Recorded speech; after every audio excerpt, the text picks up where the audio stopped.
ಕಂದ ಕಂದ, ಈ ನಿನ್ನ ತಾಯಿ ಕೊನೆಯ ಆಸೆ ಇದೆಯಪ್ಪ, ಆಸೆ ನೆರವೇರಿಸಿ ಅಂತ ಮಾತು ಕೊಡು ಕಂದ. ಮುಂಬರುವ ನಿನ್ನ ಜೀವನದಲ್ಲಿ ಅದೆಷ್ಟೇ ಕಷ್ಟ ಸುಖ ಬಂದ್ರು ಅದನ್ನೆಲ್ಲ ಹೆದರದೆ ಧೈರ್ಯಗೊಟ್ಟು ಮುನ್ನಡೆದು ನೀನೊಬ್ಬ ವಿದ್ಯಾವಂತ ಬುದ್ಧಿವಂತನಾಗಿ 4 ಜನರ ಬಾಯಲ್ಲಿ ನಿನ್ನ ತಾಯಿಯ ಹೆಸರನ್ನ ತರಬೇಕಪ್ಪ ಕಂದ.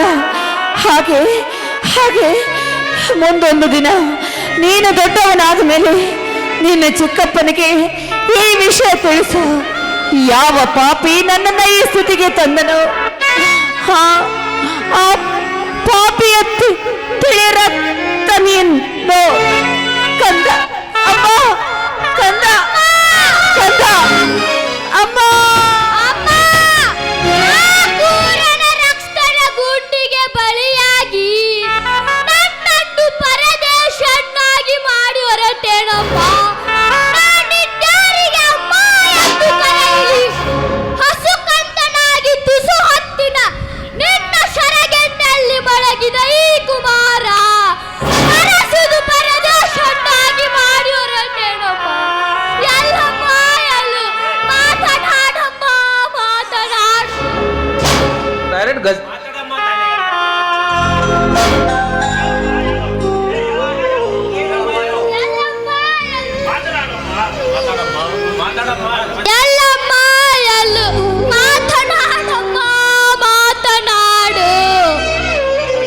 ಕುಮಾರ, ಏನಾಯ್ತು ನಿನ್ನ ತಾಯಿಗೆ? ಗುಂಡಿಗೆ ಬಲಿಯಾಗಿ ಮಸಣದಾಡಿಡದಾಳಪ್ಪ ನನ್ನ ತಾಯಿ.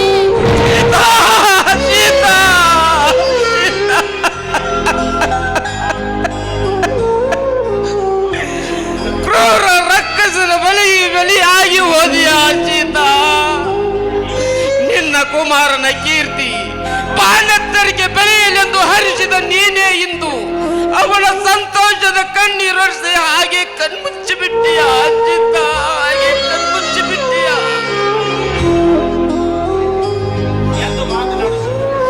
ಎದ್ದು ಮಾತನಾಡಿಸಿದ ಅಪ್ಪ, ಸಾಧ್ಯವಿಲ್ಲದೆ ಶಿವನ ಪಾದ ಸೇರಿದ ಈ ಶಿರೋಮಣಿ ಮತ್ತೆ ನಿನ್ನ ಅರಮನೆ ಆಗಮಿಸಿ ನನ್ನ ಸುಖ ಸಂಸಾರದ ಬಗ್ಗೆ ಜ್ಯೋತಿ ಆಗುವೇನಪ್ಪ. ಇಲ್ಲಪ್ಪ, ಇಲ್ಲ.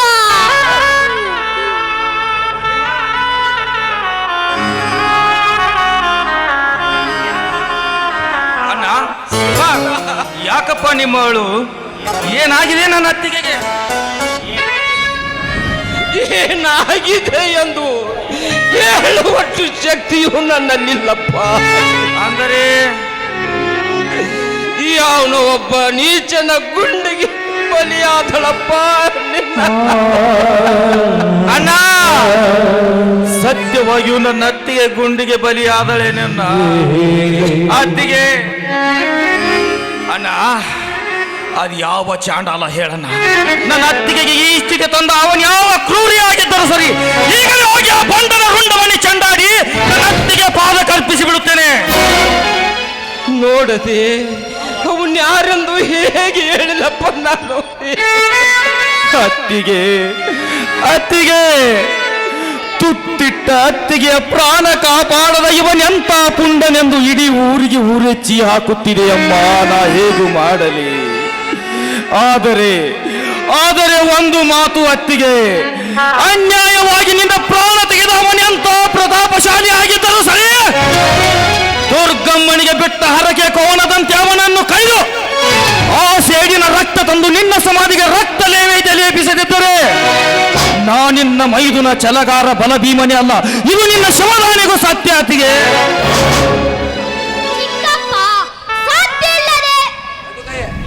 ಎಲ್ಲದಕ್ಕೂ ಕಾಲ ಕುಡಿ ಬರಬೇಕು ಚಿಕ್ಕಪ್ಪ. ವಿಧಿ ಎಂಬ ಮಾಯೆ ನನ್ನ ತಾಯಿಯನ್ನು ಬಿಡದ ಮರಣದ ಛಾಯೆ ಬೀಸಿದಾಗಲೇ ನಮ್ಮ ಹೃದಯಕ್ಕೆ ಗಾಯವಾಗಿದೆ. ಆ ಗಾಯ ಮಾಯವಾಗಬೇಕಾದರೆ ಒಂದೊಂದು ದಿನ ನಿನ್ನಿಂದಲೇ ರಕ್ತಪಾತ ಆಗಬೇಕು. ಆ ನಂತರ ಪುಣ್ಯದ ರೈತ ಬದುಕಬೇಕು. ಅಂತಾಗಲೇ ಈ ಕಲಿಯುಗದ ಭೀಮ ಮತ್ತು ಹತ್ತುವುದು ರೈತ ಹಚ್ಚ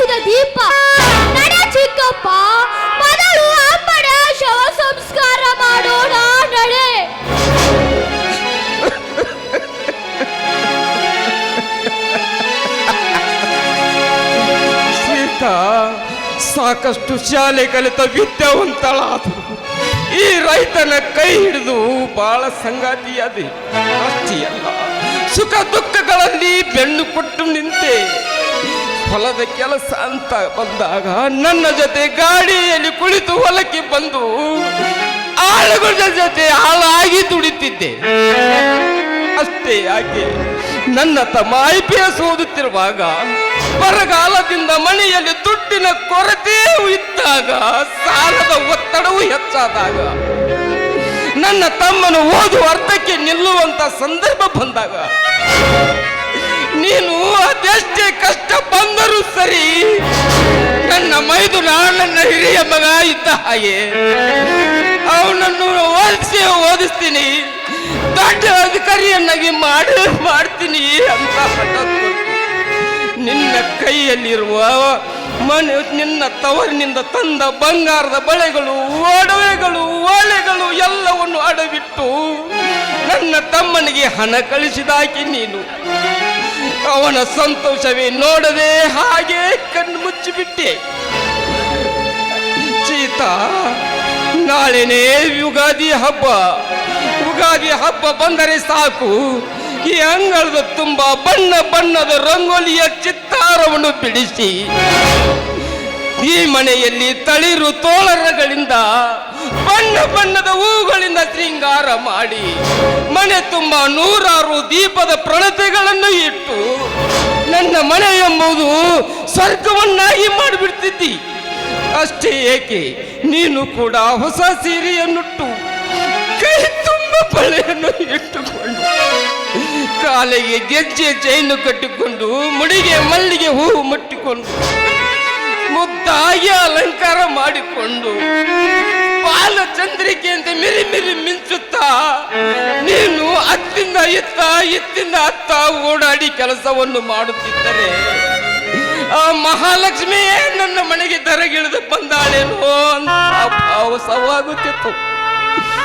ನೀನು ಕೂಡ ರುಚಿ ರುಚಿಯಾದ ಅಡಿಗೆಯನ್ನು ಮಾಡಿ ದೇವರುಗಳಿಗೆ ನೈವೇದ್ಯವನ್ನು ಕೊಟ್ಟು ನಮಗೂ ಕೂಡ ಆರತಿ ಮಾಡಿ ಕೈ ಇರಿಸಿ ಬೇವು ಬೆಲ್ಲವನ್ನು ತಿನ್ನಿಸಿ ಊಟಕ್ಕೆ ಕೂಡಿಸಿ ಕಾಡಿ ಕಾಡಿ ಹಠ ಮಾಡಿ ಊಟ ಮಾಡಿಸ್ತಿದ್ದಿ. ಈಗ ಅದನ್ನೆಲ್ಲ ನೋಡಿಕೊಂಡು ಇದಕ್ಕಿಂತ ಸ್ವರ್ಗ ಇನ್ಯಾಕೆ ಬೇಕು ಅಂದ್ಕೊಂಡಿದ್ದೆ. ಆದರೆ ಈ ಸ್ವರ್ಗ ಎಷ್ಟು ಬೇಗ ನರಕ ಆಗುತ್ತೈತಿ ಅಂತ ನಾನು ಅಂದುಕೊಂಡಿರಲಿಲ್ಲ ಸೀತಾ.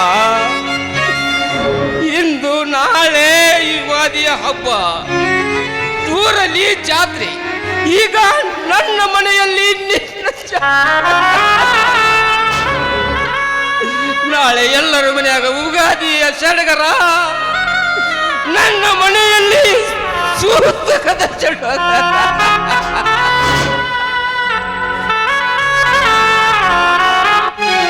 ಅಳಬೇಡ, ವಿಧಿಯ ಬರಹ ಮುಂದೆ ನಮ್ಮ ಸ್ಥಿತಿ ಏನನ್ನ. ಅಳಬೇಡಣ್ಣ, ಅಳಬೇಡ ಅಣ್ಣ.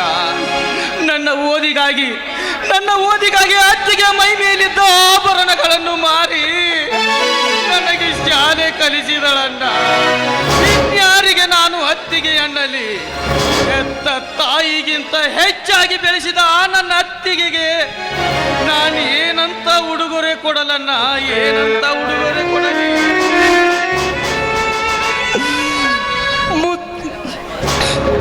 ಬಂಗಾರವೆಂದರೆ ಮುತ್ತಾದ ಬಂಗಾರವೇ ನನ್ನ ಕೈ ಬಿಟ್ಟು ದೂರ ಹೋಗಿರುವಾಗ ಆ ಬಂಗಾರ ತೆಗೆದುಕೊಂಡು ನಾನೇನು ಮಾಡ್ಲಪ್ಪ, ನಾನೇನು